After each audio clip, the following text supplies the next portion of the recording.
ક્ષત્રિય આગેવાન પીટી જાડેજાની પાસા હેઠળ ધરપકડ કરી જેલ હવાલે કરવામાં આવતા ક્ષત્રિય સમાજ લાલઘૂમ।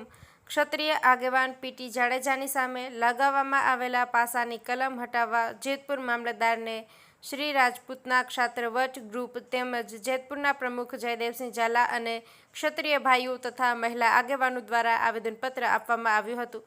સમીર ખાન બ્લોચ, જેતપુર।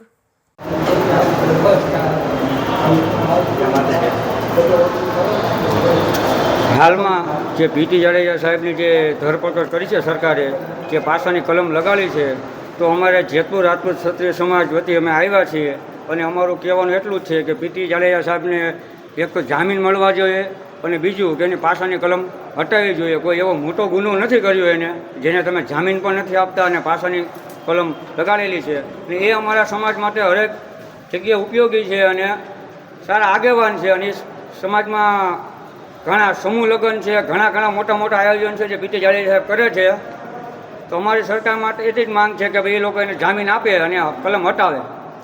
તમને એવું શું લાગે છે કે આજે જે સરકારે આ કલમ લગાવી છે, તો તમે જેમ કહો છો કે એ કોઈ એવો ગુનો નથી, તો સરકારે લગાવી એની પાછળનું કારણ તમને શું લાગે છે? આ મેટર એક હતી કે પીટી જાડેજા સાહેબની ઘરની બાજુમાં જે અમરનાથ મહાદેવનું મંદિર છે, ત્યાં જે કાંઈ મિસઅન્ડરસ્ટેન્ડિંગ જે કાંઈ હાલતું હતું દેહવાસીઓને ને જે કાંઈ, જોકે વર્ષોથી પીટી જાડેજા સાહેબે એ મંદિર છે પોતે જ બનાવેલું છે, પોતે ત્યાંના પ્રમુખ છે અને ખર્ચ પણ પોતે જ કર્યો છે।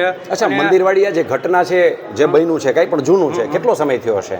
એ તો 2-3 મહિનાથી મેટર હાલે છે, 2-3 મહિનાથી, પણ આમાં તો કોઈ બીજા હાથો બનાવીને આ લોકોને આગળ કરી રહ્યા છે, અમારું એવું માનવું છે। અને કોઈ એવો ગુનો નથી કે ભાઈ મંદિરની મેટર છે તેમાં પાછળની કલમ કઈ લાગે કે એમાં કોઈ પીટી જાડેજા કોઈ કે એવો કંઈ મોટો કંઈ મર્ડર કોઈ કરી નાખવું કે કોઈ એવી કે કોઈ ધમકી તો આપી નથી કે હાલો ભાઈ તમે કંઈ મોટો ગુનો કે કંઈ કરો, ને જામીન પણ સરકાર નથી આપતી। એમ તો આ સરકારની તાનાશાહી કહેવાય કે અમારી સરકારને કેવું છે કે તમે એને એક જામીન આપો અને પાસાની કલમ હટાવો, અમારી એટલી જ માંગ છે, બીજી કાંઈ નથી।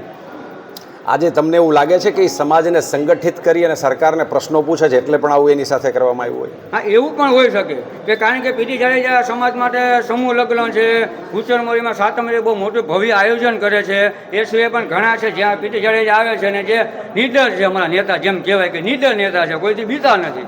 એની હિસાબે તમે કહો છો તેમ વાત સાચી છે। કદાચ એવું પણ હોઈ શકે કે ભાઈ કોઈને નડતા હોય ને વચમાં એક રસ્તો કરતા હોય કે ભાઈ આપણે નડતરરૂપ છે, તેવી રીતે પણ બની શકે। જય માતાજી। અત્યારે અમે જ્યારે મામલતદાર સાહેબને ત્યાં આવેદનપત્ર આપવામાં આવ્યા છીએ, અખિલ ગુજરાત રાજપૂત યુવા સંઘના ભાઈઓ તથા બહેનો, અમારી એક જ સરકારશ્રીને અપીલ છે કે જાડેજા સાહેબને જે પાસા હેઠળ જે કલમ લગાવી છે એ અમને એમ થોડુંક લાગે છે કે સરકારશ્રીએ ખોટું કર્યું છે, એટલે એને અમે એક જ અપીલ કરીએ છીએ સરકારને જલ્દીથી જલ્દી પીટી જાડેજા સાહેબને જામીન અથવા અહીંયાથી ન્યાય આપે સરકારશ્રી। જય માતાજી। કદાચ સરકારશ્રી બેન આપણને એવું લાગે કે આપણી માંગણીને નહીં સંતોષે, તો આગળનો કાર્યવાહી આપણા સંગઠનની શું હશે?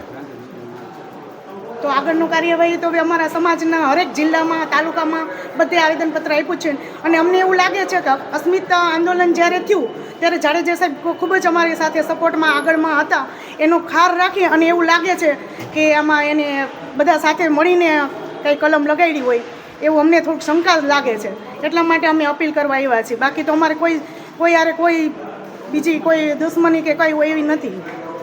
મંદિર બાબતની નાની એવી મેટરમાં જો આટલા પાસા લગાડીને એમને હેઠળ મૂકેલા છે, તો એક જ વિરોધ છે કે જલ્દીથી જલ્દી અમને ન્યાય મળે।